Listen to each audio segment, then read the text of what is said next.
गांव धनुपुर की सीमा से बाहर एक पुराना शमशान था जिसे लोग मसान घाट के नाम से जानते थे। कहते हैं कि इस जगह पर कभी एक साधु तपस्या किया करते थे जो लोगों को शाप देते थे। उनकी मृत्यु के बाद भी कोई उनका अंतिम संस्कार करने की हिम्मत नहीं जुटा पाया, क्योंकि जब भी कोई शव उन्हें जलाने की कोशिश करता तो चिता जलने से पहले ही बुझ जाती। वर्षों बीत गए और वह साधु वहीं उसी शमशान में भस्म बनकर रह गए, लेकिन आत्मा उनकी आज भी वहीं भटक रही थी। उसी गांव में एक लड़का था अविनाश, जो काफी जिज्ञासु और बहादुर था।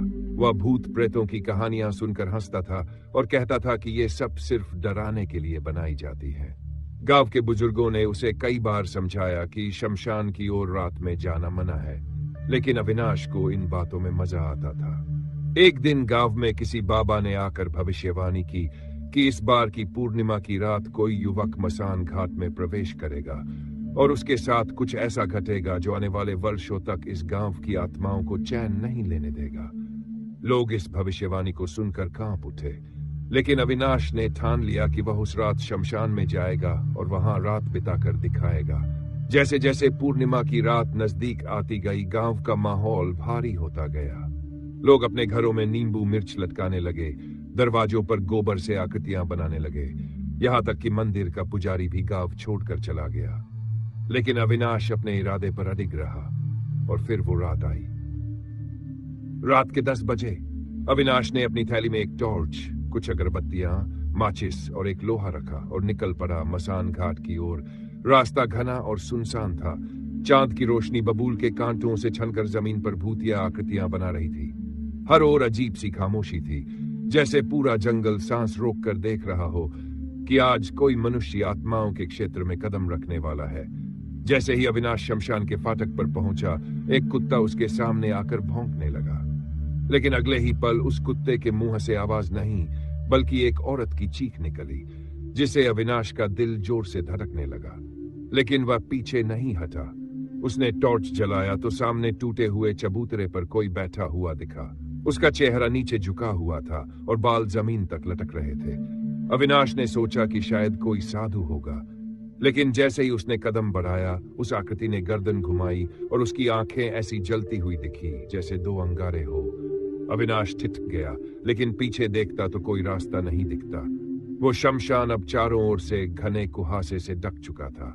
उसने अपनी जेब से अगरबत्ती निकाली और जलाने की कोशिश की, लेकिन माचिस की हर तीली बिना आग के टूट जाती। तभी एक साया उसके पीछे आकर फुसफुसाया, तू मेरी तपस्या में खलल डालने आया है? अविनाश ने पलट कर देखा तो वहां कोई नहीं था, लेकिन उसकी गर्दन अपने आप पीछे खिंच गई, जैसे किसी अदृश्य शक्ति ने उसे जकड़ लिया हो। वह जमीन पर गिर पड़ा और तभी चारों ओर से चिताओं में खुद ब खुद आग लगने लगी और हवा में राख उड़ने लगी। अविनाश ने भागने की कोशिश की, लेकिन उसके पांव मिट्टी में धंसने लगे और वहां से एक जली हुई हड्डी निकलकर उसकी टांग को लपेटने लगी।